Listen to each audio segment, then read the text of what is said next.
हाँ, पहला क्वेश्चन है, ये सारा डेट भी पड़ा हुआ है, सन भी है कि किस ईयर में कौन सा क्वेश्चन आया है।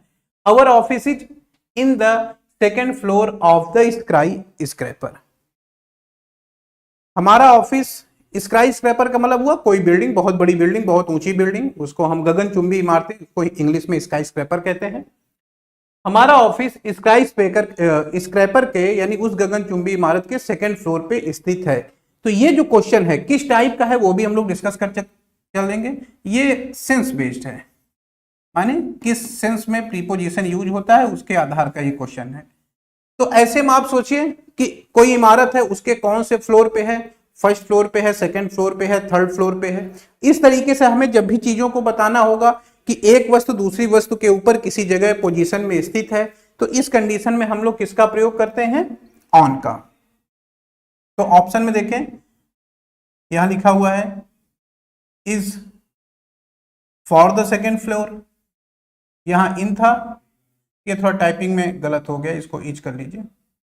Is for the second floor, is with the second floor, is at the second floor और is on the second floor. तो अगर हम यहाँ पे देखें कि जैसे ये गगन इमारत है, इसमें ये ऐसे फ्लोर बने हुए हैं, तो मान लीजिए सेकेंड फ्लोर पे है, ये फर्स्ट फ्लोर हो गया, ये सेकेंड फ्लोर यहाँ पे हो गया। तो किसी चीज के ऊपर किसी पोजीशन पे है ये, और ऐसी कंडीशन में आप जब एक वस्तु दूसरी वस्तु के ऊपर हो तो हम ऑन का प्रयोग करते हैं। तो यहाँ ऑन आएगा, सिंपल सेंस बेस्ड क्वेश्चन है कि हमारा जो ऑफिस है वो उस इमारत के सेकेंड फ्लोर पर स्थित है। यानी ये वाला भाव बन रहा कि एक वस्तु हो गई, उसके ऊपर कोई चीज है अगर, तो इस कंडीशन पे दर्शाने के लिए हम क्या यूज करते हैं, ऑन, पर के सेंस में या ऊपर के सेंस में। तो बी ऑप्शन टिक कर लेते हैं, आगे बढ़ते हैं। Next question, when I reached home late, जब मैं घर देरी से पहुंचा। आई फाउंड माई चिल्ड्रेन, मैंने पाया कि मेरे बच्चे वेटिंग ऑन मी, ये भी सेंस बेस्ड क्वेश्चन है। वेटिंग ऑन मी, भाई आप किसी का इंतजार कर रहे हैं, तो सिंपल आपने पहले भी कई बार पढ़ा होगा, वेट फॉर समवन, किसी का अगर आप इंतजार कर रहे हैं तो वेट फॉर समबडी, सिंपल सा सेंस है, किसी का इंतजार करना या किसी के लिए इंतजार करना। तो यहाँ पे सिंपल भाव है कि जब मैं घर देर से पहुंचा तो मैंने पाया कि मेरे बच्चे मेरा इंतजार कर रहे थे। तो वेटिंग विथ मी नहीं होगा, वेटिंग बाई मी भी गलत हो जाएगा, वेटिंग अबाउट मी भी गलत हो जाएगा। क्या सही होगा, वेटिंग फॉर मी, मेरे लिए इंतजार कर रहे थे। सिंपल क्वेश्चन है, कोई बहुत टेक्निकल क्वेश्चन नहीं है। आप इंग्लिश अगर हल्का फुल्का भी पढ़ रहे होंगे तो ये उस लेवल का क्वेश्चन है कि आप उसको कर सकते हैं। तो चलिए आगे बढ़ते हैं, जिस लेवल का क्वेश्चन है उसी हिसाब से हम लोग चीजें डिस्कस करेंगे। आगे बढ़े, लिखा है the banker warned me, banker ने मुझे सावधान किया, नॉट बी केयरलेस, कि मैं केयरलेस ना हूं, फ्रॉम माई एटीएम कार्ड, अपने एटीएम कार्ड को लेकर के। तो careless from my ATM card ऐसा लिखा हुआ है, क्या प्रीपोजिशन यहां पे सही होगा? ये क्वेश्चन क्या सेंस बेस्ड है? नहीं, ये फिक्स्ड प्रीपोजिशन पे आधारित क्वेश्चन है। फिक्स्ड प्रीपोजिशन, फिक्स्ड प्रीपोजिशन का क्या सेंस हुआ, मतलब कुछ ऐसे वर्ड होते हैं, देखिए एक तो हुआ आपने सेंस के आधार पर लेना है, यहां पे सेंस से कोई मतलब नहीं, सेंस तो है ही है, लेकिन फिर भी आपको यहां पता होना चाहिए कि किस वर्ड के साथ जो प्रीपोजिशन आता है। कुछ ऐसे शब्द होते हैं जिनके साथ जो प्रीपोजिशन आता है वो फिक्स होता है कि भाई ये वर्ड अगर है, ये पर्टिकुलर वर्ड है तो उसके साथ यही प्रीपोजिशन आएगा। मीनिंग आप हिंदी में चाहे जैसे निकालें, कोई दूसरा प्रीपोजिशन लिखेंगे तो गलत हो जाएगा। तो ये फिक्स्ड प्रीपोजिशन पर आधारित क्वेश्चन है। मैं क्वेश्चन किस टाइप का है वो भी लिखता चल रहा हूं। तो यहां पे देखिए, केयरलेस, किसी चीज को लेकर के अगर हम केयरलेस हैं तो क्या प्रीपोजिशन यूज करते हैं, तो देखिए कॉन्सेप्ट उसका है, मैं लिख दे रहा हूं यहां पे, केयरलेस अबाउट ऑब्लिक विथ। अगर आप किसी चीज को लेके केयरलेस हैं तो careless about oblique with something. Careless about oblique with something का मतलब हुआ किसी चीज पर पर्याप्त ध्यान न देना, किसी चीज को लेकर लापरवाह होना या पर्याप्त ध्यान न देना। जैसे आपने एटीएम आपका है, आप ध्यान नहीं दे रहे हैं, किसी को उसका पासवर्ड बता दे रहे हैं या उसका जो सीवीवी नंबर है वो भी किसी को बता दे रहे हैं, किसी को अपना एटीएम दे दे रहे हैं कि जाओ भाई इतना पैसा है निकाल लाओ, तो ये क्या होगा कि आप अपनी चीजों को लेकर लापरवाह हैं, बहुत ज्यादा ध्यान आप नहीं दे रहे हैं। तो वहां पे केयरलेस अबाउट या विद समथिंग होगा, किसी चीज को लेकर के लापरवाह। ठीक है, तो अब इस हिसाब से अगर आप देखें तो कौन सा ऑप्शन हो सकता है? केयरलेस बिसाइड गलत, क्रॉस गलत, ऑन भी गलत, क्या ऑप्शन होगा? विथ। तो मैंने बताया कि अबाउट भी हो सकता है, विथ भी हो सकता है। यहां जो ऑप्शन आपको दिया गया है उसमें विथ अवेलेबल है, तो यही वाला हम लोग आंसर ले लेंगे, केयरलेस विथ समथिंग। ठीक है, एक किसी चीज को लेकर के लापरवाह होना या पर्याप्त ध्यान न देना। कभी कभी हम लोग ऐसा भी यूज करते हैं, केयरलेस ऑफ समथिंग, इस तरह से भी आपको यूज मिलेगा, केयरलेस ऑफ समथिंग। और समथिंग का मतलब हुआ, यहां पे जो समथिंग शब्द है मैं समथिंग न लिख के सेफ्टी लिखूंगा, ध्यान दीजिएगा, यहां पे जो आपको ध्यान देना है सेफ्टी, समथिंग की जगह सेफ्टी, माने सुरक्षा के सेंस में, अपनी सिक्योरिटी के सेंस में, सुरक्षा इत्यादि को लेके लापरवाह अगर आप ध्यान नहीं दे रहे हैं, नॉट वरीड अबाउट सेफ्टी। जैसे बच्चों को आपने बाहर भेज दिया साइकिल लेकर के, छोटे बच्चे हैं उनको स्कूटी लेकर के बाहर भेज दिया, और आप बहुत ध्यान नहीं दे रहे हैं, इस चीज पे ध्यान नहीं दे रहे कि भाई बच्चा स्कूटी लेके जा रहा है, अभी इसकी एज चलाने की नहीं है, कहीं रास्ते में किसी से लड़ जाए, भिड़ जाए, कुछ हो जाए। तो यहां पर हम किसी चीज की सुरक्षा को लेकर के अगर ज्यादा सजग नहीं है तो उस सेंस में केयरलेस ऑफ का भी यूज किया जाता है। तो एक किसी चीज को लेकर लापरवाह होना, पढ़ाई, दैनिक दिनचर्या, कुछ भी है, लापरवाही वाला सेंस अबाउट या विथ से होता है। लेकिन जहां सेफ्टी से जुड़ा हुआ मुद्दा है और सेफ्टी को लेकर के आप ध्यान नहीं दे रहे हैं या चिंतित नहीं है कि कुछ इसके साथ खतरा हो सकता है, तो ऐसे सेंस में केयरलेस ऑफ का भी यूज किया जाता है। तो ये दोनों डिफरेंस आप ध्यान में रखेंगे। फिलहाल हमारा क्वेश्चन हो चुका है, हम लोग आगे चलते हैं। मोहन ऑर्डर्ड जॉन, मोहन ने जॉन को आदेश दिया to switch on the light, light को वो बंद कर दे या चला दे, स्विच ऑन माने तो चलाना हो गया, as it was time to sleep, क्योंकि यह सोने का समय है। यह क्वेश्चन सिंपल सेंस पर आधारित है। आपने सेंटेंस को पढ़ा और सेंटेंस पढ़ने पर आपको ये जो लाइन है, it was time to sleep, यह सोने का समय है। तो अगर कोई आदमी सोने जा रहा है तो कॉमन सेंस क्या है? आप सोने जा रहे हैं तो लाइट जलाएंगे कि बुझाएंगे? आप, लाइट जलती रहती है, जब आदमी सोने जाता है तो लाइट बुझा देता है। कॉमन सेंस का क्वेश्चन है। तो यहां पर मोहन ने जॉन से कहा कि भाई चूंकि सोने का समय हो गया है तो लाइट को क्या करो, बंद कर दो। लेकिन यहां तो स्विच ऑन लिखा हुआ है, ये गलत हो जाएगा। स्विच ऑन माने जलाना, उसको क्या करना पड़ेगा, स्विच ऑफ। और स्विच ऑफ में ये वाला ऑफ नहीं होगा, ये सी में देखिए, switch off, switch off the light, कि लाइट को क्या करे, बंद कर दे। तो ये क्वेश्चन भी सेंस बेस्ड था, ये सेंस पर आधारित क्वेश्चन था कि हमने सेंटेंस का मीनिंग निकाला और ये देखा कि भाई सोने का समय हो गया है, इसलिए मोहन ने कहा होगा कि लाइट जलाओ मत, बल्कि लाइट बंद कर दो, बुझा दो। तो स्विच ऑफ नॉर्मल वर्ड है, ये कोई टेक्निकल वर्ड नहीं है। आप घर में भी इसको यूज करते हैं, भाई स्विच ऑन कर दो, स्विच ऑफ कर दो, ऐसा हम लोग बोलते भी रहते हैं। तो ये एक दैनिक जीवन का शब्द वर्ड बन गया है। बहुत आसान सा क्वेश्चन है, इसमें बहुत ज्यादा दिमाग लगाने की आवश्यकता नहीं है। नेक्स्ट क्वेश्चन को देखते हैं। The soldiers had no choice to report the loss to their commander. Soldier के पास कोई विकल्प नहीं है कि वो अपने कमांडर को उस नुकसान के बारे में रिपोर्ट करे। क्या ऑप्शन हो सकता है? इंप्रूवमेंट भी दिया गया है कि भाई क्या जो लिखा है वही सही माने, या हम लोग ये वाला ऑप्शन ले लें, नो चॉइस हैज टू, या ये ऑप्शन ले लें, नो चॉइस हाउ टू, या ये इसमें कोई सब्स्टिट्यूशन ना रिक्वायर्ड करें, जो लिखा है उसी को सही मान लें, और एक लिखा है नो चॉइस बट टू। तो क्या ऑप्शन ज्यादा सही होगा? तो ये स्ट्रक्चर बेस्ड क्वेश्चन है, स्ट्रक्चर पर आधारित।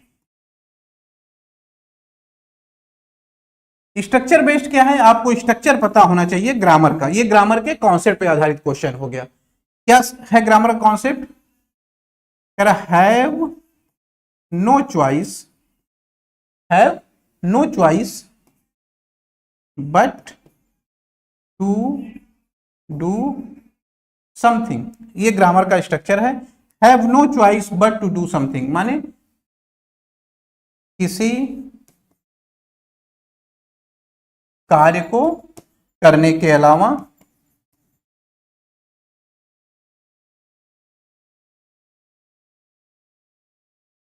कोई अन्य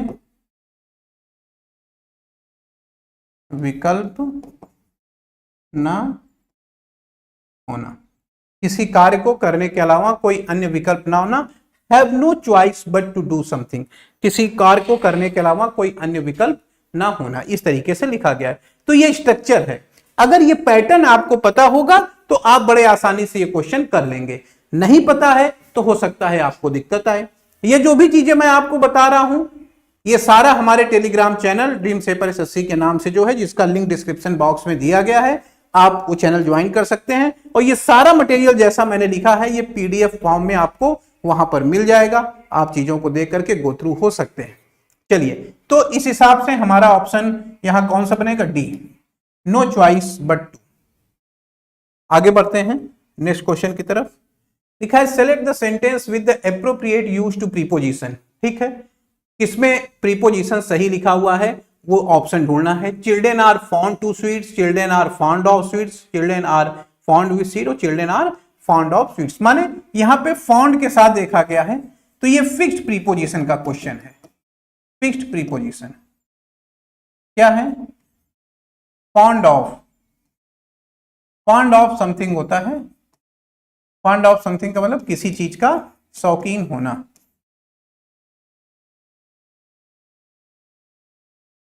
अगर कोई चीज आपको बहुत पसंद है, आपको चाय पीना बहुत पसंद है, आइसक्रीम खाना बहुत पसंद है, कोई भी चीज अगर आपको पसंद है तो उसके आप शौकीन हैं, तो उसके लिए हम फॉन्ड ऑफ का यूज करते हैं, किसी चीज का, किसी चीज को पसंद करना। ठीक है, फॉन्ड ऑफ समथिंग। तो यहाँ पे सीधे हम लोग फिक्स्ड प्रीपोजिशन पे आधारित क्वेश्चन है और अगर हमें पता रहेगा तो हम सीधे टिक कर देंगे। डी ऑप्शन हो जाएगा, children are fond of sweets, बच्चे मिठाइयों के बड़े प्रेमी होते हैं या बच्चे मिठाइयों को पसंद करते हैं। ये भाव होता है फॉन्ड ऑफ, किसी चीज को लाइक करना या उसको पसंद करना। We congratulated him at his new job, he was delighted. हमने उसको उसकी नई जॉब के लिए कॉन्ग्रेचुलेट किया और वह प्रसन्न था। ऑप्शन में आए, कॉन्ग्रेचुलेट हिम अप लिखा हुआ है, कॉन्ग्रेचुलेट हिम विथ लिखा हुआ है, ऑन लिखा हुआ है, अलोंग लिखा हुआ है। क्या होता है, ये फिक्स्ड प्रीपोजिशन पर आधारित क्वेश्चन है। मैं आपको टाइप भी बताता चल रहा हूं ताकि आप जब क्वेश्चन पढ़ें तो ये डिफरेंशिएट कर पाएं कि ये क्वेश्चन प्रीपोजिशन से तो है लेकिन किस टाइप का है। क्या ये क्वेश्चन हम प्रीपोजिशन का मीनिंग जान के कर पाएंगे या हमें फिक्स्ड वाले रूल पता होने चाहिए तब हम कर पाएंगे, या इडियोमेटिक एक्सप्रेशन है तब कर पाएंगे, या कोई स्ट्रक्चर बेस्ड क्वेश्चन है तब कर पाएंगे। तो ये डिफरेंस भी हम लोग डिस्कस करते चल रहे हैं साथ साथ, इसलिए मैं उसका कॉन्सेप्ट ऊपर लिख देता हूं, आप समझिए कि अच्छा ये क्वेश्चन इस पे आधारित है। तो क्या है ये रूल फिक्स्ड प्रीपोजिशन का, ये रूल कहता है कि congratulate somebody on something, congratulate somebody on something माने किसी व्यक्ति को कॉन्ग्रेचुलेट करना, somebody माने किसी व्यक्ति को, on something माने किसी चीज के लिए। तो किसी व्यक्ति को किसी चीज के लिए कॉन्ग्रेचुलेट करना, कॉन्ग्रेचुलेट somebody on something। इसी के साथ एक और यूज आपको जानना है, इंपॉर्टेंट है, एसएससी ने ऑलरेडी उस पर क्वेश्चन पूछा हुआ है। जैसे कन्फर somebody on something, यहां समथिंग का जो मतलब है वो है प्राइज, अवार्ड, टाइटल, etc। तो कन्फर somebody on something माने किसी को कोई पुरस्कार, कोई अवार्ड, कोई पदवी प्रदान करना। ध्यान दीजिएगा, किसी को कोई पुरस्कार, और ये आ चुका है, एक नहीं एक से ज्यादा बार आया है, किसी को कोई पुरस्कार, पदवी आदि प्रदान करना। तो देखिए कन्फर, कन्फर माने प्रदान करना, somebody माने किसी व्यक्ति को, और समथिंग माने वो पदवी या वो प्राइज या वो अवार्ड है, किस तरीके से। तो कॉन्ग्रेचुलेट हमने देखा और उसी से मिलता जुलता मैंने एक पॉइंट और आपके साथ डिस्कस किया जिस पे एसएससी में क्वेश्चन आया है, और इस कंडीशन में भी हम ऑन प्रीपोजिशन लेते हैं। तो चलिए ऑप्शन में आते हैं, कांग्रेचुलेटेड हिम ऑन, ये ऑप्शन हो जाएगा कि हमने उसको उसकी सफलता पर या उसकी नई जॉब के लिए कॉन्ग्रेचुलेट किया, शुभकामनाएं दी। कर लेंगे, आगे बढ़ते हैं। Next, when I was your age, जब मैं आपकी उम्र का था, आई वॉज वर्किंग, मैं काम कर रहा था, टू जॉब्स, दो नौकरियां मैं एक साथ कर रहा था, to provide for my family, अपने परिवार को प्रोवाइड फॉर करने के लिए। यहां देखते हैं क्या क्या सेंस है। यह भी क्वेश्चन किस आधार पे पूछा गया है, यह फ्रेजल वर्ब पे आधारित क्वेश्चन है। फ्रेजल वर्ब माने फिक्स्ड प्रीपोजिशन पे नहीं, फ्रेजल वर्ब पे आधारित क्वेश्चन है, तो अलग हो गई वैरायटी। प्रीपोजिशन का मीनिंग आधारित क्वेश्चन अलग हो गया, फिक्स्ड प्रीपोजिशन वाला क्वेश्चन अलग हो गया, जिसमें इस शब्द के साथ यही प्रीपोजिशन आता है। ये है फ्रेजल वर्ब पे, माने यहां वर्ड और प्रीपोजिशन दोनों मिलकर के एक नया सेंस देते हैं, तो ये फ्रेजल वर्ब आधारित क्वेश्चंस हैं। देखते हैं जरा, पहले इसमें एक एक कॉन्सेप्ट डिस्कस कर लें। सबसे पहले लिखा हुआ है प्रोवाइड। प्रोवाइड का क्या सेंस होता है, वर्ब है एक तरीके की, और प्रोवाइड का मतलब हुआ कोई चीज की आपूर्ति करना, यानी प्रोवाइड का मतलब सप्लाई, उपलब्ध कराना या आपूर्ति करना, ये तो प्रोवाइड का मतलब हो गया, आपूर्ति करना या उपलब्ध कराना। इसी तरीके से इसी से जुड़ा हुआ एक कंजंक्शन है, ये वर्ब है, कंजंक्शन है प्रोवाइडेड दैट। प्रोवाइडेड दैट माने होता है बशर्ते की, ये क्या है, कंजंक्शन है एक तरीके का, ध्यान दीजिएगा। प्रोवाइडेड दैट एक तरीके का कंजंक्शन है जिसका मतलब होता है बशर्ते की। फिर ये जो फ्रेजल वर्ब जिसका मैं वादा कर रहा था कि भाई ये फ्रेजल वर्ब है, प्रोवाइड फॉर समबडी, ये फ्रेजल वर्ब है। अब प्रोवाइड फॉर समबडी का मतलब क्या हुआ, जैसे मान लीजिए अभी आप बेरोजगार हैं, आप तैयारी कर रहे हैं, तो आपका खर्चा, आपका गुजर बसर कैसे चल रहा है, आपके घर वाले उसकी पूर्ति कर रहे हैं। तो आपके पिता या माता, योर पेरेंट्स हैज प्रोवाइडेड या प्रोवाइड्स यू, ये provide for you, your parents provide for you. आपके माता पिता आपको हर वो चीजें दे रहे हैं जिससे आप अपना दैनिक जीवन चला सकें, खाना पीना, रूम का रेंट, कोचिंग का चीज, कपड़े इत्यादि पहनने के लिए। तो प्रोवाइड फॉर समबडी का मतलब होता है, फ्रेजल वर्ब है, इसका मतलब होता है किसी भी व्यक्ति को जीवन यापन करने के लिए आवश्यक चीजें उपलब्ध कराना, यानी गुजर बसर करने के लिए आपूर्ति करना। तो जो व्यक्ति घर में कमाने वाला होगा वही प्रोवाइड फॉर करेगा घर के अन्य मेंबर्स के लिए। कल को माता पिता हो सकते हैं वृद्ध हो जाएं, आप नौकरी पा जाएं, तो रोल बदल जाएगा, आप प्रोवाइड फॉर करेंगे योर फैमिली को, माने आप अपने घर वाले। देखो यहां क्या लिखा, वही तो लिखा हुआ है ना, जब मैं युवा था या जब मैं आपकी उम्र में था, I was working two jobs, मुझे दो दो जगह काम करना पड़ता था, to provide for my family, अपने परिवार का भरण पोषण करने के लिए, अपने परिवार का गुजारा चलाने के लिए। ऐसा मीनिंग हम लोग हिंदी में इसका निकालेंगे या सेंस बनाएंगे।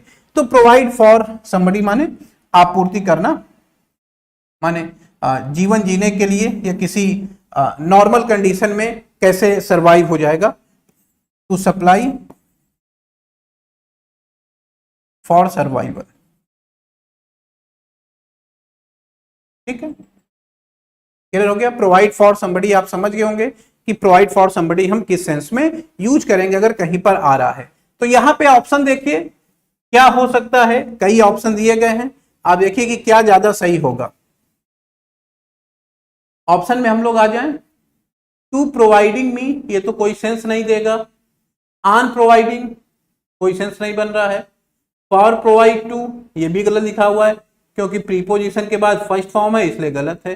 तो यही है जो लिखा हुआ है वही सही है, two jobs to provide for, और इसका मीनिंग भी यहां सही बन रहा है क्योंकि यहां पे भरण पोषण करने का सेंस है। ठीक है, भरण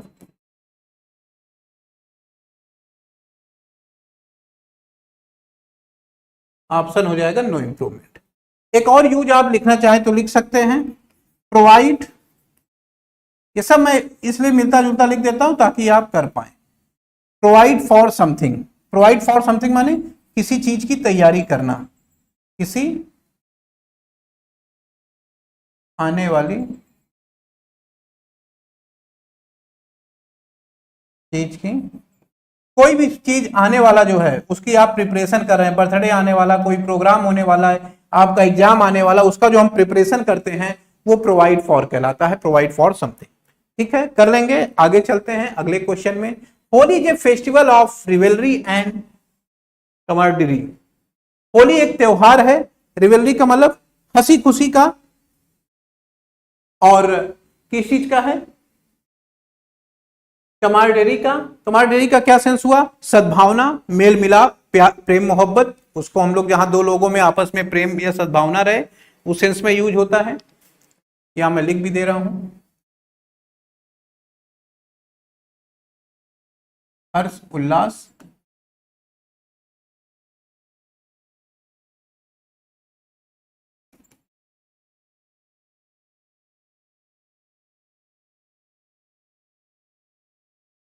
ठीक है।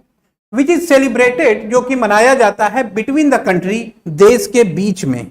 होली एक ऐसा त्योहार है जो हर्ष उल्लास और सद्भावना के लिए देश के बीच में मनाया जाता है।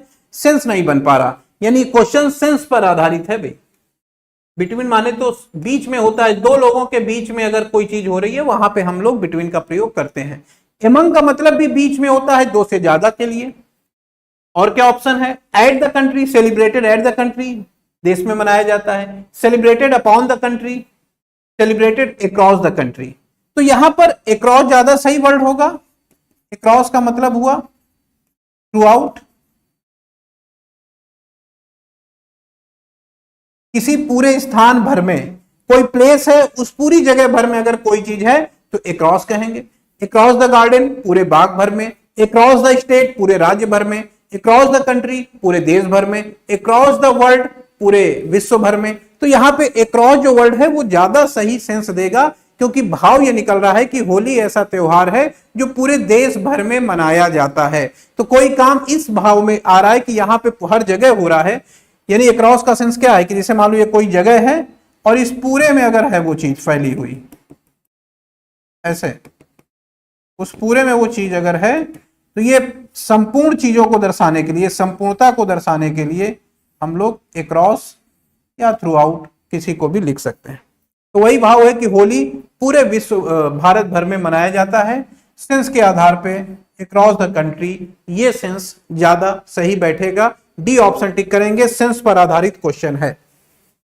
अगला question, the rate of interest for me the loan went out all our calculation. Under all our calculation, no substitution दिया हुआ है, बियॉन्ड ऑल आवर कैलकुलेशन और बिसाइड्स ऑल आवर कैलकुलेशन। ये भी कहीं ना कहीं सेंस पर आधारित क्वेश्चन है। आप जरा मीनिंग निकालिए कि क्या यहां पे ज्यादा सही मीनिंग हो सकती है।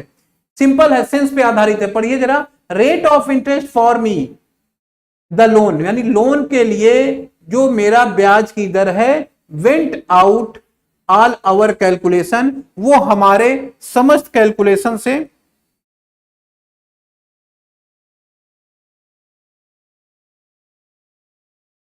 पुरुषोत्तम कुमार करें, सी ऑप्शन होगा इसका। हाँ सही है, वो हमारे समस्त कैलकुलेशन से परे है। तो कोई चीज अगर हमारी क्षमता इत्यादि से परे है, हमारी सोच से परे है, तो उसके लिए हम लोग क्या यूज करते हैं, बियॉन्ड। तो यहां ज्यादा सही ऑप्शन क्या हो जाएगा, बियॉन्ड। वही सेंस होगा कि इस ब्याज की जो दर है वो हमारे कैलकुलेशन से परे है, माने जितना हमने कैलकुलेट किया था उससे ज्यादा है। तो किसी चीज की क्षमता, सीमा इत्यादि से अगर कोई चीज बाहर है तो बियॉन्ड हो जाएगा। किसी चीज की कैपेसिटी या क्षमता इत्यादि से बाहर होना, वो क्या सेंस देगा, बियॉन्ड। तो ये भी क्वेश्चन आपका सेंस पर आधारित है, सेंस बेस्ड क्वेश्चन है। किसी सीमा, क्षमता इत्यादि से परे,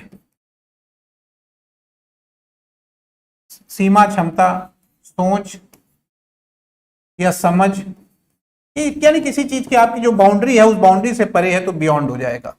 आगे आइए, वी हैव ओनली, पढ़िए जरा, देखिए क्या हो सकता है। वी हैव ओनली, 4 ऑप्शन दिए गए हैं और उस आधार पे आपको डिसाइड करना है। पुरुषोत्तम कौन है सर, क्लास डेली होती है, डेली होती है, लेकिन आप शेड्यूल देखिएगा, अलग अलग टाइप की क्लासें हैं। सुबह 7 से 8 न्यूज़पेपर, हिंदू न्यूज़पेपर का एडिटोरियल पढ़ाता हूं। 8 से 9 इवनिंग में केवल वोकैब की क्लास लेता हूं। और ये जो भी हमारा चल रहा है ये प्रैक्टिस सेशन चल रहा है, अभी जो CHSL का एग्जाम होने वाला है उसके लिए। इसमें हम लोग टॉपिक वाइज लेके चल रहे हैं, noun pronoun verb adjective discuss कर चुके हैं। आज प्रीपोजिशन का पार्ट है जो कि पिछले साल के क्वेश्चन है वो करा रहे हैं। तो क्या शेड्यूल है वो आप देख लीजिएगा, चैनल पे डेली शेड्यूल अपडेट होता है कि आज कौन कौन से सब्जेक्ट की किस किस तरह की क्लासेस चलेंगी। हाँ चलिए आते हैं वापस अपने क्वेश्चन में। देखिए जरा, ये आपका इडियोमेटिक एक्सप्रेशन है और इडियोमेटिक एक्सप्रेशन में क्या इसका सेंस निकल करके आएगा, जरा वो देखिए भाव, और उस आधार पे डिसाइड करिए कि क्या हो सकता है।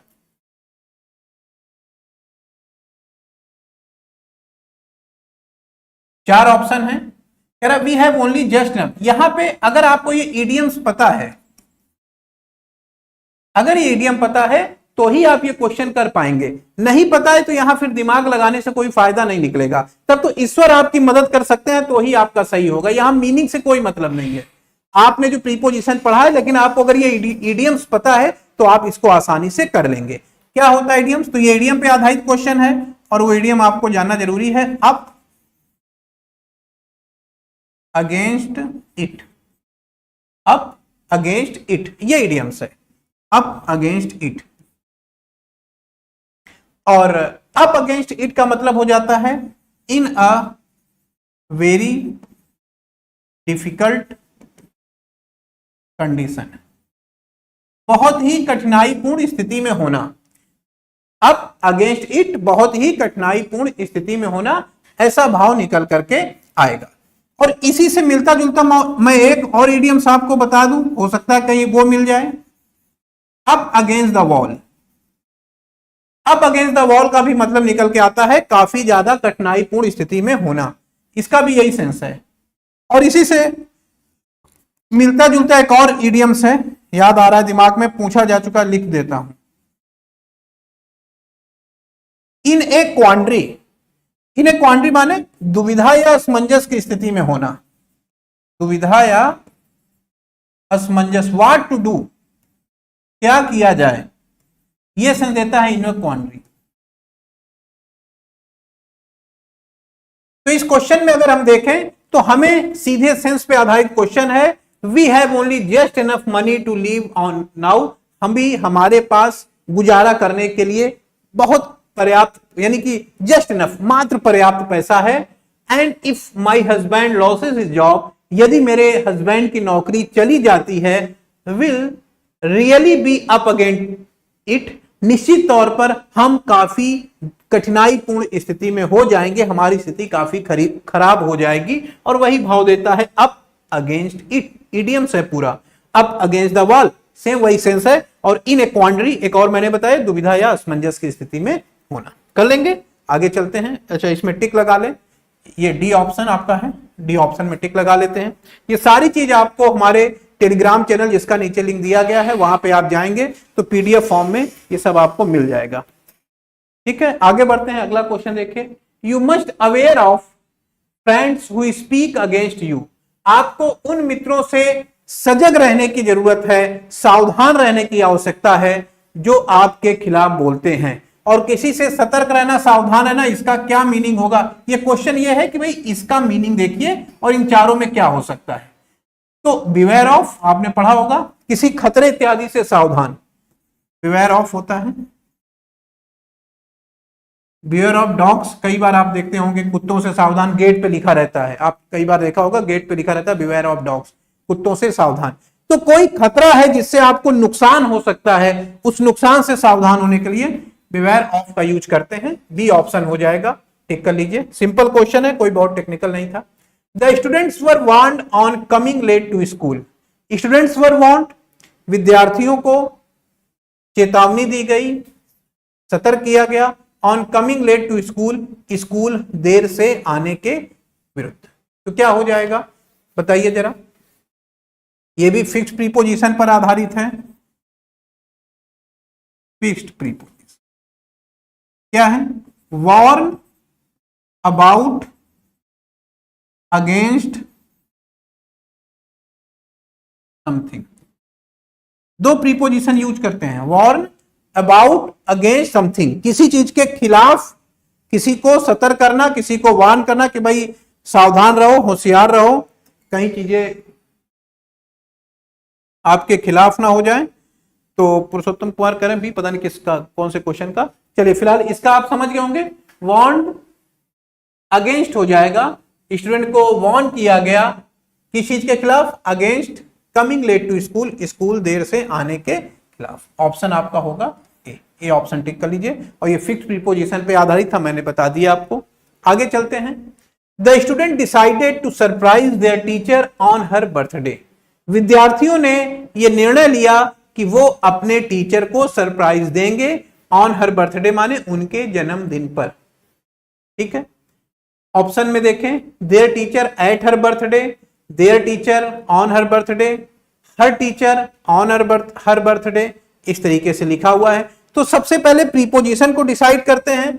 देखिए मैंने आपको पहले भी बताया है, ऑन, ऑन जो वर्ड है, अगर हम टाइम के हिसाब से देखें, टाइम के हिसाब से अगर हम डिफ्रेंशिएट करें तो टाइम के हिसाब से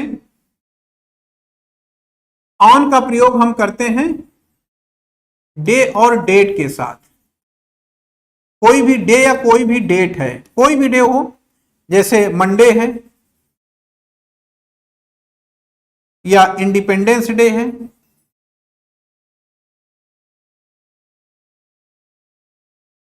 इसके पहले आप ऑन लगाएंगे। कोई डेट है 25 जुलाई, ऑन लगाएंगे।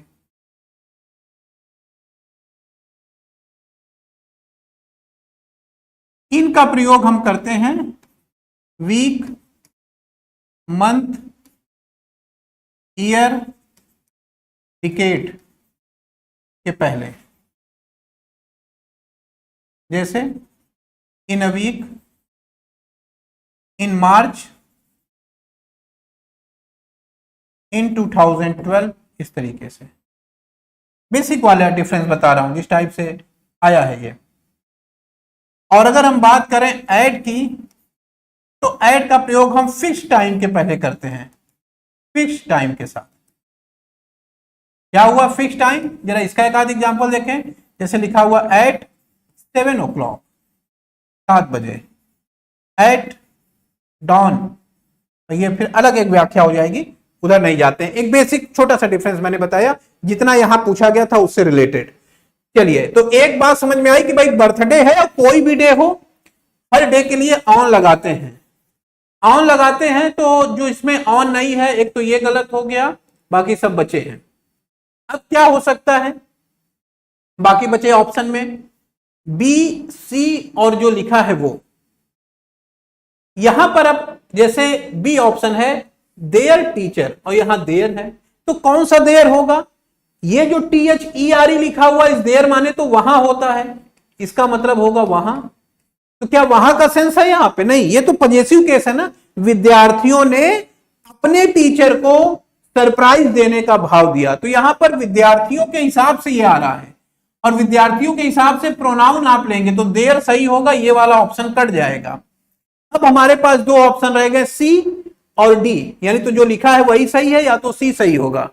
अब बात आई, सी में लिखा हुआ है हर टीचर्स और यहां लिखा हुआ है देयर, प्रोनाउन है, तो ये क्वेश्चन प्रीपोजिशन पे भी है, प्रीपोजिशन का काम हम लोग कर चुके हैं। अब ये क्वेश्चन प्रीपोजिशन से निकल के प्रोनाउन में पहुंच गया।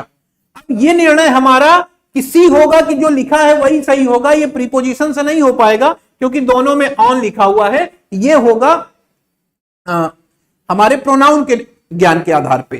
तो ये हर और देयर क्या सही है, ये किसके लिए आ रहा है, ये आ रहा है स्टूडेंट्स के लिए। स्टूडेंट्स प्लूरल वर्ड है, प्लूरल के लिए हर का प्रयोग नहीं करेंगे, देयर का प्रयोग होगा, तो ये सही है, यानी ऑप्शन हो जाएगा नो सब्स्टिट्यूशन।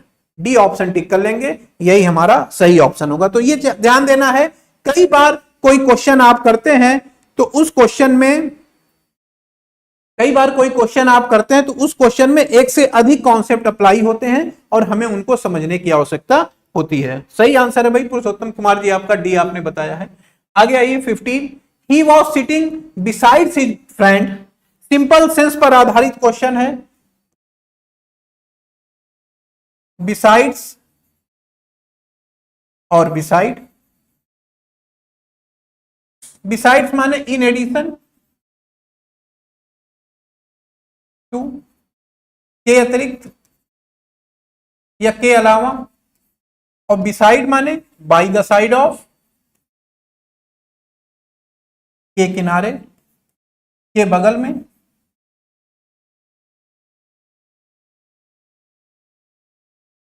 तो सेंटेंस कह रहा है he was sitting beside his best friend during the event.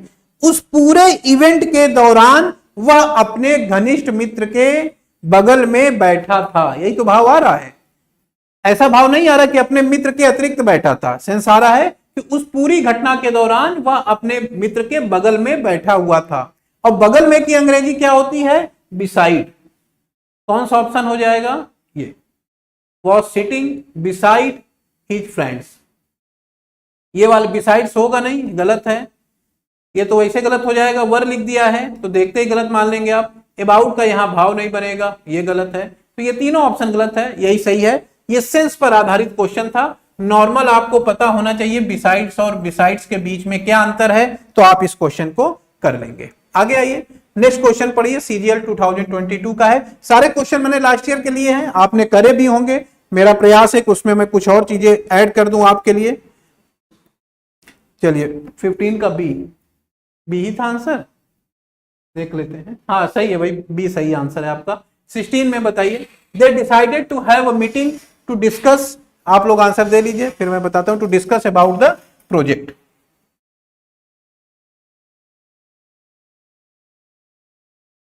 ये फिक्स्ड प्रीपोजिशन पे आधारित क्वेश्चन और प्रीपोजिशन के नॉलेज पे, यूजेस पे है। फिक्स्ड भी है, यूजेस पे है। क्या है यूज? अब देखिए कॉन्सेप्ट समझिए, रटा आपने होगा, मैं उसकी बात नहीं कर रहा हूं। डिस्कस वर्ब है, डिस्कस वर्ब है। डिस्कस जब आप एज ए वर्ब यूज करेंगे तो डिस्कस अबाउट समथिंग, ध्यान दीजिएगा, ये नहीं लगता है डिस्कस समथिंग होता है। आई डिस्कस्ड प्रीपोजिशन, मैंने प्रीपोजिशन चैप्टर डिस्कस किया टुडे। आज मैंने प्रीपोजिशन चैप्टर डिस्कस किया। तो डिस्कस एज ए वर्ब आप यूज कर रहे हैं तो उसके साथ कोई प्रीपोजिशन नहीं लगाएंगे, इस चीज को ध्यान देना है। ठीक है, एज ए प्रीपोजिशन इसके साथ कुछ नहीं लगता है। डिस्कस समथिंग, अबाउट नहीं लगाते। पढ़ने में बोलने में सही लगेगा डिस्कस अबाउट समथिंग, लेकिन ग्रामर के हिसाब से गलत है। दूसरा, अब अगर आप डिस्कस की जगह डिस्कशन कर देंगे तो ये हो जाएगा नाउन, समझिएगा। और डिस्कस अबाउट समथिंग, ये ध्यान दीजिए, समथिंग माने वह चीज जिसके बारे में डिस्कस हो रहा है। ध्यान रखिएगा, ये आगे समथिंग का मतलब किससे है? समथिंग का मतलब उस चीज से है जिसके बारे में डिस्कस हो रहा है। ठीक है, अब अगर हम डिस्कशन कर देते हैं तो डिस्कशन के साथ क्या लगाएंगे? डिस्कशन के साथ क्या प्रीपोजिशन आएगा? देखिए, डिस्कशन के साथ दो preposition, discussion with,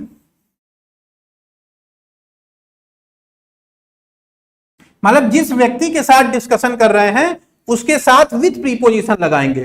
today we have a healthy discussion with Ram, आज हमने राम के साथ एक हेल्दी डिस्कशन किया। और अगर वहीं पर किसी मुद्दे पे आप डिस्कशन कर रहे हैं तो अबाउट या ऑन समथिंग, इस चीज को भी ध्यान दीजिए। समझ गए होंगे इस पॉइंट को? डिस्कस एज ए वर्ब, जिस चीज पे डिस्कस कर रहे हैं उसके साथ कोई प्रीपोजिशन नहीं लेते हैं, और खासकर अबाउट बिल्कुल नहीं लगाते हैं। ये क्वेश्चन आता है जिसमें अबाउट लगा के दिया जाता है। और दोनों लोग का आंसर सही है भाई। पुरुषोत्तम कुमार जी आपका भी सही है, 16 का भी होगा, और स्टडी एग्जाम आपका भी सही है। लेकिन कॉन्सेप्ट मैंने आपके साथ डिस्कस किया कि सही है, तो क्यों सही है? डिस्कस के साथ हम लोग अबाउट नहीं लगाएंगे, क्योंकि जिस चीज के बारे में डिस्कस हो रहा है नहीं लगाया जाता। हाँ, ये चीज जरूर ध्यान दीजिएगा, कंफ्यूज बिल्कुल नहीं होना है। डिस्कशन अगर नाउन के ऊपर है, सॉरी नाउन के रूप में आया है तो डिस्कशन होगा, और जिसके साथ डिस्कशन कर रहे हैं विथ, और जिस चीज पे डिस्कशन कर रहे हैं अबाउट या ऑन। समझ गए होंगे ये पॉइंट? आगे चलते हैं। The lease of our house has run down, 4 option है, और ये क्वेश्चन है फ्रेजल वर्ब का। फ्रेजल वर्ब पे चारों वर्ब दी गई हैं, और चारों वर्ब बड़ी इंपॉर्टेंट फ्रेजल वर्ब हैं। इन सब पे क्वेश्चन आया हुआ है, तो इसलिए इसको थोड़ा हमें देखना है कि भाई क्या ऑप्शन ज्यादा सही हो सकता है। करिए जरा, क्या करा, lease of our house has run down. 4 option है, मीनिंग देखते हैं क्या क्या हो सकता है। सबसे पहले रन डाउन,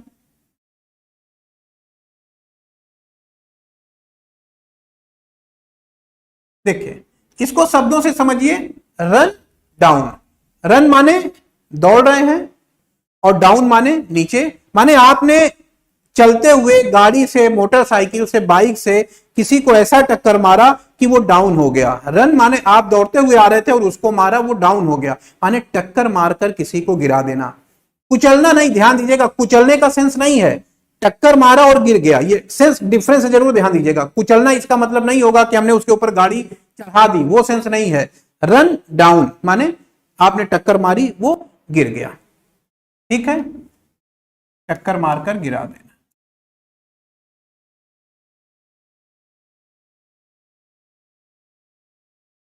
रन डाउन एक ही है, और मैं वही सेंस आपको बता रहा हूं जो एसएससी ने अलग अलग समय पे क्वेश्चन पूछे हैं। एक तो ये हो गया। दूसरा, हम लोग रन डाउन का यूज कहां करते हैं? ये तो आपने फिजिकली रन डाउन किया, शाब्दिक रूप से भी कर सकते हैं। किसी के खिलाफ उसको ऐसा बोला कि वो नीचे गिर गया, माने किसी को नीचा दिखाना, माने उसकी आलोचना करना। तो इसको दोनों तरह से आपको समझना है।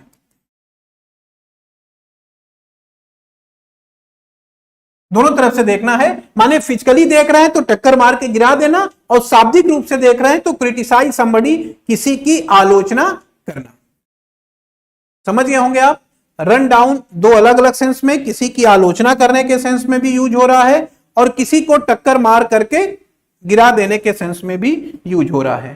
ठीक, आगे देखें एक और कहां से रन डाउन होता है? तीसरा सेंस सोचिए, आप दौड़ रहे हैं, जैसे आपने मोबाइल है अपना, मोबाइल की बैटरी चार्ज की, सुबह से आप वीडियो में लगे हुए हैं, स्टडी कर रहे हैं, पढ़ाई कर रहे हैं, आपका मोबाइल रन हो रहा है ना, चल रहा है लगातार, और चलते चलते चलते चलते बेचारा क्या होगा, उसकी बैटरी डाउन हो जाएगी। तो रन डाउन इस सेंस में भी यूज होता है। यह भी एसएससी ने पूछा है, मैं वही सेंस ले रहा हूं जो कहीं कहीं पूछे गए हैं और पिछले 10 सालों में। तो रन डाउन का मतलब हो जाएगा किसी चीज का काम करना बंद कर देना, किसी बैटरी इत्यादि का, कार की बैटरी रन डाउन हो गई, मोबाइल की बैटरी रन डाउन हो गई, तो स्टॉप वर्किंग। ठीक है, टू स्टॉप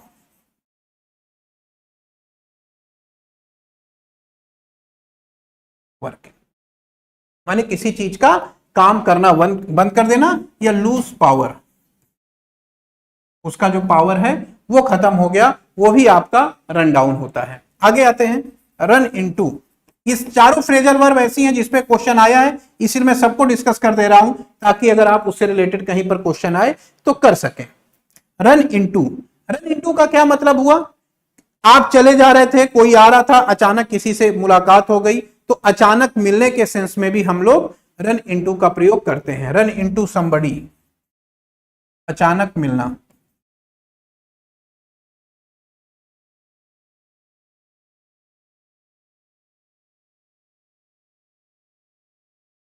अचानक किसी से मुलाकात हो रही है, वो रन इनटू कराता है। इसके अलावा रन इनटू का एक और बहुत बेहतरीन यूज है, आपको ध्यान रखना, मैं एग्जांपल के साथ लिख रहा हूं, इसीलिए कुछ चीजें जहां पे टेक्निकल चीजें हैं वहां मैं एग्जांपल के साथ लिख देता हूं ताकि आप अगर वैसी कोई चीज आए तो उसको फिल कर सकें।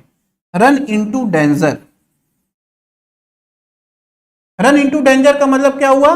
खतरे में पड़ जाना। अब इसी तरीके से कोई भी निगेटिव चीज ले सकते हैं। Run into danger, run into trouble, परेशानी में पड़ जाना। रन इनटू डिफिकल्टीज, मुसीबतों में फंस जाना। तो रन इनटू का मतलब देखिए, अब इसको आप अपने लिंक भी करिए। रन इनटू, आप चले आ रहे थे अचानक दौड़ते हुए, उधर से कोई आ रहा था, अचानक आपकी मुलाकात हो गई, रन इनटू हो गया। एक रन माने दौड़ते हुए जा रहे थे, इनटू माने किसी चीज में दौड़ते हुए जा रहे थे, बारिश का सीजन चल रहा है, सड़क पे पानी भरा हुआ था, आप नहीं समझ पाए, गड्ढे में घुस गए, कीचड़ में घुस गए। तो रन इनटू किसी चीज में फंस जाना, वो गड्ढा या कीचड़ आपके लिए क्या है?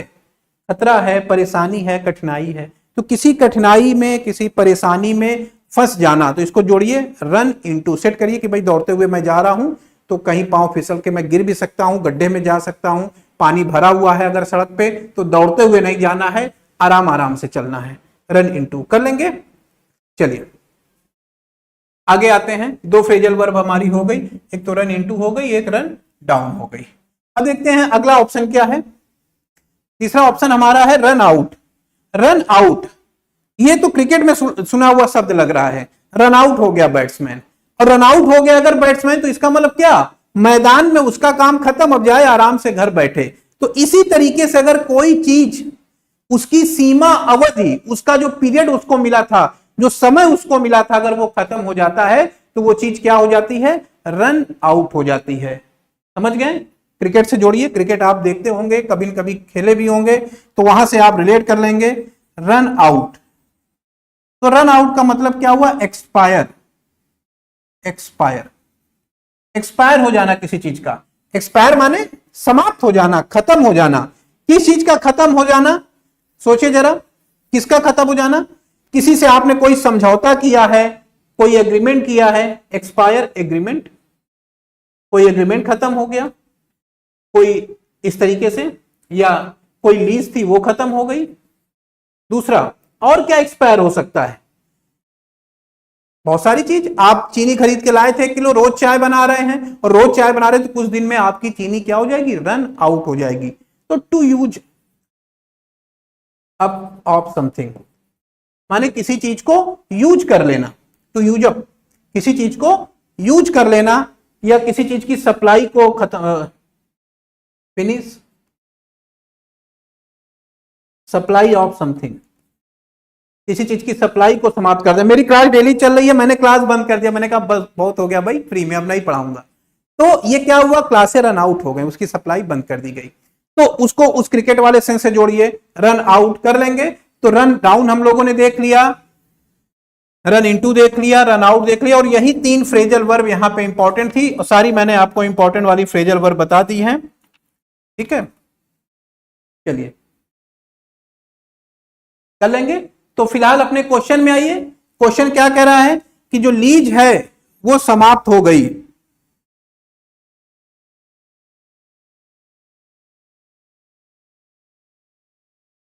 पुरुषोत्तम कुमार कह रहे हैं कि डिस्कशन वाला अच्छा क्या किए हैं, अच्छा एक्सप्लेन किए हैं आप। सभी एक्सप्लेन कर रहे हैं भाई, हर चीज एक्सप्लेन करने की, देखो जहां पे जो जरूरत है वही एक्सप्लेन करें ना। जो सिंपल है उसको अनावश्यक एक्सप्लेन करने की क्या हो सकता है, जहां पे जो चीज जरूरी, जैसे अब ये फ्रेजल वर्ब है, तो फ्रेजल वर्ब में कौन कौन सी फ्रेजल वर्ब इंपॉर्टेंट है, उसका कौन कौन सा सेंस इंपॉर्टेंट है, कौन कौन चीजें पिछले सालों में आई हैं, आज नहीं आई हैं, तो आज से 2 साल 4 साल 5 साल 10 साल पहले कभी आई है, दोबारा भी रिपीट हो सकती, तो वो सारी चीजें आपको बताना जरूरी है। तो रन इनटू में एक चीज और जोड़ लीजिए यहां पे। रन इनटू का एक सेंस यहां मैं लिख दे रहा हूं, क्रैश, टकराने के सेंस में भी यूज होता है, आपस में चीजों का टकरा जाना। यहां लिख दे रहा हूं रन इनटू, क्रैश के सेंस में भी, माने कोई चीज आपस में टकरा गई तो उस सेंस में भी हम लोग रन इनटू का यूज करते हैं। ठीक है, तो ये 3 फ्रेजल वर्ब यहां इंपॉर्टेंट थी, रन इनटू, रन आउट और रन डाउन। फिलहाल ऑप्शन देख लें, हमारे घर की लीज क्या हो गई है, समाप्त हो गई है, और समाप्त हो गई है तो क्या हो जाएगा, देखिए किसी चीज ने काम करना बंद कर दिया तो वो रन डाउन होगा, लेकिन पावर इत्यादि खत्म हो गया, ये देखिए पावर इत्यादि खत्म हो गया है, एग्रीमेंट इत्यादि खत्म हो गया है, सप्लाई खत्म हो गई है, इस ये तो देखिए लूज पावर, अगर पावर इत्यादि खत्म हुआ तो रन डाउन हो गया। लेकिन अगर किसी चीज की खपत कम हो गई, खपत में कटौती हो गई, समझौता इत्यादि था समाप्त हो गया, आपूर्ति का समाप्त हो जाने वाले सेंस में हम लोग क्या करते हैं, रन आउट, किसी चीज की आपूर्ति समाप्त हो जाना। और एग्रीमेंट और लीज का भी समाप्त होना आपका रन आउट कहलाता है। तो यहां लीज और एग्रीमेंट की बात हो रही थी, रन आउट ऑप्शन होगा, सी ऑप्शन टिक कर लीजिए। आगे चलते हैं नेक्स्ट क्वेश्चन पे। ये सारा आपको पीडीएफ फॉर्म में हमारे टेलीग्राम चैनल पे मिल जाएगा, तो परेशान होने की आवश्यकता नहीं, जो मैंने लिखा है वो सब एज इट इज मिलेगा। You must cut off your expenses off if you want to save money. ये ऑफ की कोई आवश्यकता नहीं है, ये भी क्वेश्चन फ्रेजल वर्ब पे है, और चारों फ्रेजल वर्ब आपके सामने लिखी गई हैं। आपको डिसाइड करना है कि कौन सी फ्रेजल वर्ब यहां पे ज्यादा सही होगी। ठीक है, तो चलिए सबसे पहले जो लिखा है कट ऑफ, उसी से शुरू करते हैं। कट ऑफ, ये फ्रेजल वर्ब क्या सेंस देती है, देखिए शब्दों से जोड़िए। कट माने काटना और ऑफ माने दूर। मतलब जैसे आपने देखा होगा सलाद काट रहे हैं, बहुत सारा सलाद रखा हुआ है, उसको काट रहे हैं, तो ऐसे काटा, उसको कट किया। या मान लीजिए आप आइसक्रीम है, आइसक्रीम का क्यूब लाए हैं, काट करके कई लोगों में बांटना है, तो ऐसे काटा अलग कर दिया। केक है, काटा अलग कर दिया। तो काट करके ऑफ करना, कट ऑफ, किसी चीज को काट करके अलग कर देना या काट करके हटा देना। तो एक तो ये मीनिंग से ही आपका है कट ऑफ, काट कर अलग कर देना। किसी सामान को, अंग को, किसी भी सेंस में आप इसको यूज कर सकते हैं। कट ऑफ, काट करके अलग कर देना, ठीक है, नंबर एक। दूसरा, आपके घर की बिजली भी काटी जा सकती है अगर आप बिल सही समय पे नहीं जमा करेंगे। तो क्या हुआ, वहां पे भी सेंस आया, काट करके अलग कर दिया गया। To stop supply of something.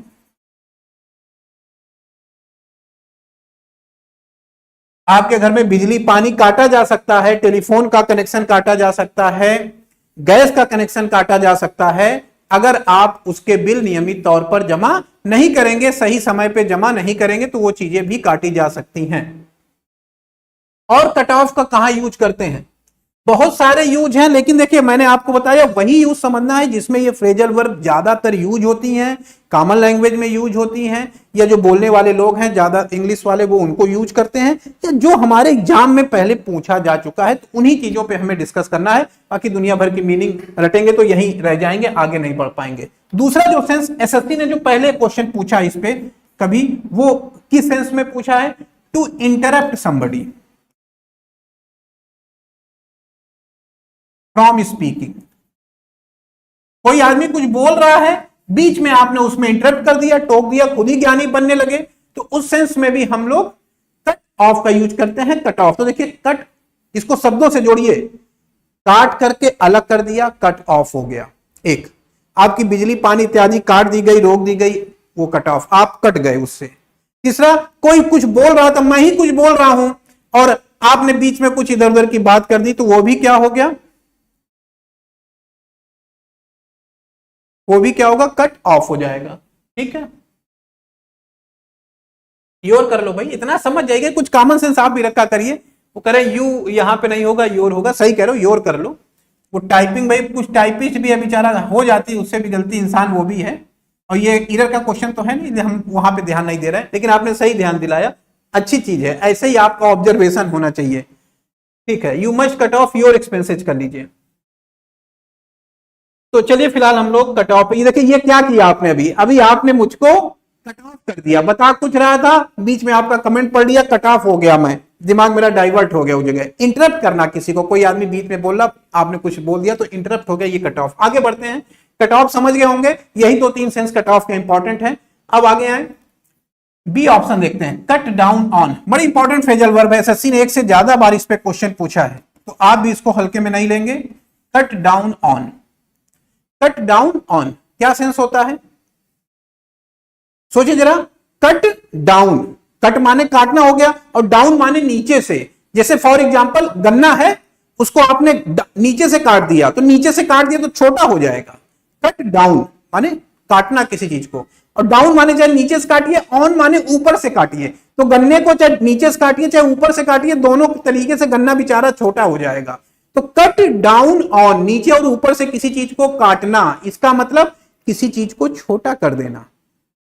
समझ पा रहे हैं, दिन भर में 4 चाय पी रहे थे, कम कर दिया है, 2 ही चाय पी रहे हैं, कट डाउन ऑन। दिन भर में कई बार स्मोकिंग करते थे, कम कर दिया है। पैक ज्यादा लगाते थे, कम कर दिया है। तो ज्यादा बाहर से सब्जी खरीद के लाते थे, कम कर दिया। तो किसी चीज की खपत में कटौती करना, किसी चीज की साइज में, अमाउंट इत्यादि में कटौती करना, वो सारा हमारा कट डाउन ऑन कहलाता है। तो इसको लिख लेंगे, टू रिड्यूस साइज अमाउंट, ठीक है, टू रिड्यूस साइज अमाउंट, या कुछ भी इस तरीके से etc। तो किसी चीज के साइज में या अमाउंट में कटौती करना, मीनिंग से आप जोड़ लेंगे ना, कट माने काटना, डाउन माने नीचे से, ऑन माने ऊपर से, ऊपर नीचे से किसी चीज को काट देंगे तो छोटी हो जाएगी। तो किसी चीज की साइज में या उसकी मात्रा में कमी करना, कट डाउन हो गया। ठीक है, आ चुका है, एसएससी ने इस पे क्वेश्चन पूछा हुआ है, कट डाउन ऑन पे। आगे बढ़ते हैं, कट फॉर तो इंपॉर्टेंट नहीं है, नहीं आया इस पे क्वेश्चन, लेकिन जो क्वेश्चन आया वो कई बार आया, इसलिए उसको मैं बताना यहां जरूरी समझूंगा। कट आउट फॉर, ये एक से ज्यादा बार आया एसएससी में, और मैं जब बोल रहा हूं एक से ज्यादा बार आया तो इसका मतलब ये नहीं कि 1-2 साल में आया है, मैं पूरे पिछले 10 साल का लेके चल रहा हूं हिसाब किताब। तो कट आउट फॉर का मतलब क्या होता है? अगर मैं आपसे कहूं कट माने काटना, आउट माने, कट माने काटा आपने, आउट माने उसको बाहर निकाला, और फॉर माने किसी चीज के लिए, तो इसका मतलब यहां से काट करके बाहर निकाल के कहीं और लगाने वाले हैं।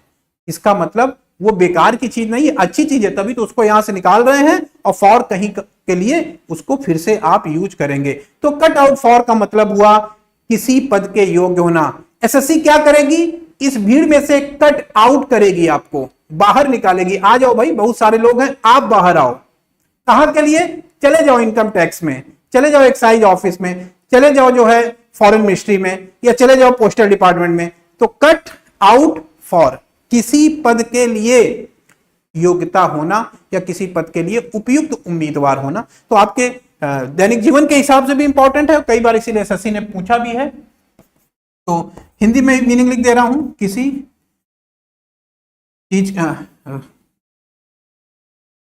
चीज के लिए योग्यता होना या योग्य होना। टू हैव द एबिलिटीज, ठीक है, ऐसे भी कह सकते हैं, have qualities or abilities needed for something. किसी चीज के लिए जो जरूरी योग्यताएं हैं वो होना। कट आउट फॉर हो गया आपका भाई, कट डाउन हो गया, कट ऑफ हो गया, कट आउट फॉर हो गया। अब क्या रह गया? Cut up. कट अप, हाँ ये और लिख लेते हैं, सिंपल इसका सेंस है कट अप। कट अप का क्या सेंस हुआ? किसी चीज को छोटे छोटे क्वांटिटी, जैसे प्याज है, प्याज काटना है तो कैसे काटेंगे? तो ये जो प्याज आप काट रहे हैं छोटे छोटे पीसों में, तो कट इनटू स्मॉल। देखिए कट अप, कट अप को आप पी से प्याज बना लीजिए, कट अप माने कट प्याज, प्याज को जैसे छोटे छोटे टुकड़ों में काटते हैं, कट इनटू स्मॉल पीसेज। छोटे छोटे टुकड़ों में किसी चीज को काटना हमारा क्या कहलाता है? Cut up. कर लेंगे। तो ये सारे सेंस हो गए, और सेंटेंस को आप देखिए। अच्छा, एक और कटअप का बड़ा इंपॉर्टेंट सेंस है कि जैसे आप चले जा रहे हैं, कभी ट्रैफिक इत्यादि में देखा होगा कि आप चले जा रहे हैं, अचानक से किसी गाड़ी के सामने आप आ जाते हैं, टक्कर होते होते बच जाती है, टकराते नहीं है, ध्यान दीजिएगा, टकराते नहीं है, बच जाती है टक्कर होते होते। तो ये टक्कर होते होते बच जाना, किसी चीज के गाड़ी के सामने खतरनाक ढंग से आ जाना, वो भी कटअप कहलाता है। कटअप माने बाल बाल बचना या किसी गाड़ी के सामने आ जाना, लेकिन लड़ ना जाना। बात समझिए, मैंने ये नहीं लिखा किसी गाड़ी के सामने आके मर जाना, ऐसा नहीं लिखा, या आके लड़ जाना, ऐसा नहीं लिखा है। टक्कर मार के गिरा देना वो अलग है, कुचल देना रन ओवर होगा वो अलग है। देखिए रन डाउन, टक्कर मार के गिराना, रन ओवर माने कुचल देना, और ये क्या है? कटअप, गाड़ी के सामने आए। तीनों स्थिति को देखिए, गाड़ी के सामने आए, कट अप, टक्कर नहीं लगी, बच गए। गाड़ी टक्कर मार देती तो रन डाउन हो जाता, टक्कर मारती आप गिर जाते, रन डाउन हो जाता। आप किसी के ऊपर से गाड़ी चढ़ाते हुए निकाल देते, रन ओवर हो जाता। तो ये तीन अलग अलग हैं, रन डाउन अलग है, रन ओवर। इसको सीरीज में सेट कर लीजिए, बढ़ते से घटते हुए क्रम में, असेंडिंग और डिसेंडिंग ऑर्डर जो आप मैथ में करते हैं उस हिसाब से करिएगा। चलिए फिलहाल वापस आइए, और क्या होगा बताइए? खर्चा काफी बढ़ गया है, और अगर आपको पैसा बचाना है तो आपको अपने खर्चों में कटौती करनी होगी। क्या होगा? Cut down on. B option टिक कर लीजिए, अपने खर्चों में कटौती करनी होगी, बी ऑप्शन, ठीक है।